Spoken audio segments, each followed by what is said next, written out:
నిన్నటి రోజున ఆంధ్రప్రదేశ్ అధ్యక్షురాలు కాంగ్రెస్ పార్టీ అధ్యక్షురాలు వైఎస్ షర్మిలారెడ్డి గారు తొలి జాబితా కాంగ్రెస్ అభ్యర్థులను విడుదల చేయడం జరిగింది. అందులో తాడేపల్లిగూడెం కాంగ్రెస్ పార్టీ అభ్యర్థిగా నా పేరు ప్రకటించడం జరిగింది. ముందుగా మా ఐఐసిసి అధ్యక్షుడు ఖర్గే గారికి, రాహుల్ గాంధీ గారికి, అలాగే రాష్ట్ర అధ్యక్షురాలు షర్మిలారెడ్డి గారికి కృతజ్ఞతలు తెలియజేసుకుంటాను. అలాగే ఈరోజు తాడేపల్లిగూడాన్ని చాలా దారుణంగా, అంటే ఇప్పుడు పరిపాలిస్తున్న కొడి సత్యనారాయణ అవ్వచ్చు, అలాగే గతంలో మున్సిపల్ చైర్మన్గా పనిచేసిన బొలిశెట్టి సింగ్ గారు అవ్వచ్చు, ఇవాళ వాళ్ళిద్దరూ మూడో వ్యక్తిగా నేను ముగ్గురు బరిలో దిగబోతున్నాం. ప్రజలారా గమనించండి, ఈరోజు ఖచ్చితంగా వీళ్ళిద్దరూ పరిపాలించి వీళ్ళిద్దరూ అధికారంలో ఉండి తాడేపల్లిగూడానికి ఏమి న్యాయం చేశారు? కనీసం మంచినీరు కూడా పూర్తిగా ఇవ్వలేని పరిస్థితిలో సగం నీరే ఇస్తున్న ఇలా నాయకులు మీరందరూ గమనించండి ప్రజలారా. ఎందుకంటే నాకు నేను బరిలో దిగడానికి అవకాశం ఆలోచన ఒకే ఒకటి, తాడేపల్లి ప్రజలందరూ తెలివైన వారు, చాలా చక్కగా ఎప్పుడూ కూడా మంచి వ్యక్తిని సామాన్యుడిని ఎమ్మెల్యేగా చేసిన సందర్భాలు ఎన్నో ఉన్నాయి. అదే దృష్టిలో పెట్టుకుని మేము ప్రజల ముందుకు వెళ్తున్నాం. అలాగే కాంగ్రెస్ పార్టీ వస్తేనే ఈ ప్రజలకు న్యాయం జరుగుతుంది. న్యాయం అంటే ముందు ముఖ్యంగా 10 సంవత్సరాలు ప్రత్యేక హోదా ఇస్తానని చెప్తున్నారు, ఇస్తారు.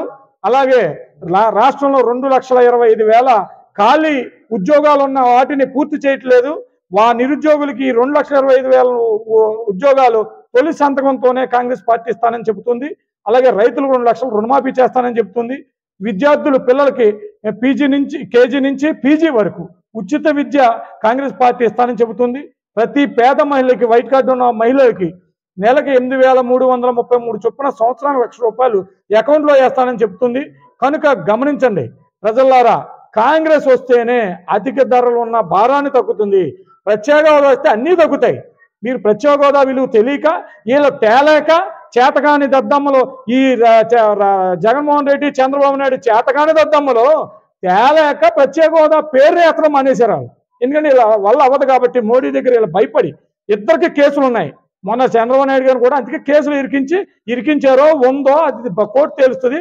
ఇద్దరి మీద కేసులు ఉన్నాయి కాబట్టి వీళ్ళిద్దరూ కూడా రేపొద్దున అధికారం వచ్చినా మోడీ కాళ్ళకాడ పడటమే తప్ప, మోడీ వాళ్ళు ఏం చెప్తే చేయడమే తప్ప మన ప్రజల కోసం కానీ రాష్ట్రానికి కోసం కానీ ₹1 తేలేని పరిస్థితి వీళ్ళిద్దరి దగ్గర ఉంటుంది. కాబట్టి కాంగ్రెస్ వస్తేనే ప్రజలకి మేలు జరుగుతుంది, మంచి జరుగుతుంది, న్యాయం జరుగుతుంది.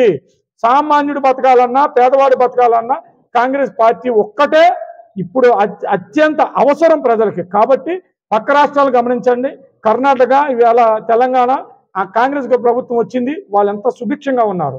మీకు మీ చుట్టాల బంధువులు, స్నేహితులు, సన్నిహితులు ఎవరైనా ఉంటే ఆ రాష్ట్రాల్లో మీరు ఫోన్లు కొట్టి తెలుసుకోండి.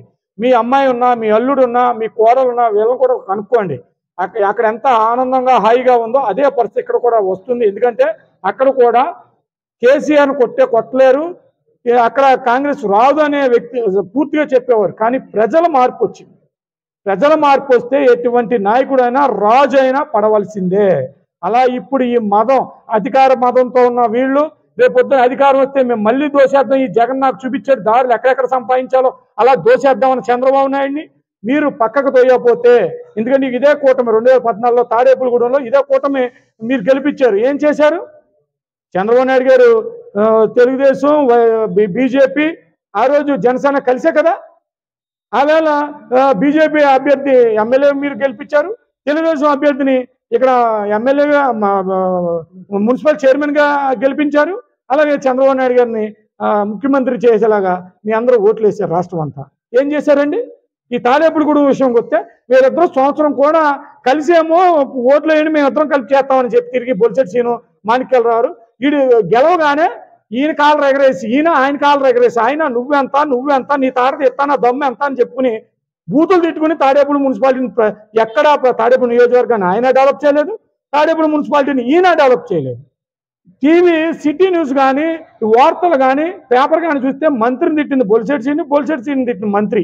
ఈ తప్ప బొలిశెట్టి సింగ్ గారు ఈ మున్సిపాలిటీకి ఇంత న్యాయం చేశారని కానీ, ఇంత డెవలప్ చేశారని కానీ, మంత్రి తాడేపల్లి నియోజకవర్గం ఇంత అభివృద్ధి చేశాడు కానీ ఏ రోజైనా పేపర్లో కానీ న్యూస్లో కానీ చూసారా ప్రజలారా? గమనించండి. మళ్ళీ ఇదే కూటమి దొంగల ముఠా దొంగలా వస్తున్నారు మీ ముందుకి. సాయంత్రం చక్కగా తయారయ్యి ఓటర్లు రాసుకుని ఈ ఓట్లు వేయండి మళ్ళీ మేము మోసం చేసి మేము అందరూ వ్యాపారం చేసుకుంటామని చెప్తున్నారు. అలాగే పరమ దుర్మార్గుడైన కొట్టి సత్యనారాయణ గారు, ఎందుకంటే ఈ మాట వాడింది కనీసం వాళ్ళ కార్యకర్తలకు కూడా న్యాయం చేయలేదు ఇవాళ. అలాంటి వ్యక్తి ఎమ్మెల్యే అవగానే మంత్రి అవగానే కారులో కుయ్యమని తిరుగుతానికే చూశాడు తప్ప నా కార్యకర్తలు నన్ను వీళ్ళు మోసారు, వీళ్ళకన్నా న్యాయం చేయాలని ఆలోచన ఉందా? ఈ ప్రజలందరూ నాకు ఓట్లు వేశారు, వీళ్ళకన్నా అడిగింది చెప్పాలని ఏ రోజున ఆలోచించారా? కనీసం మీ ఎవరికైనా ప్రజలారా మీకు ఎవరికైనా అందుబాటులో ఉన్నారా? గమనించండి.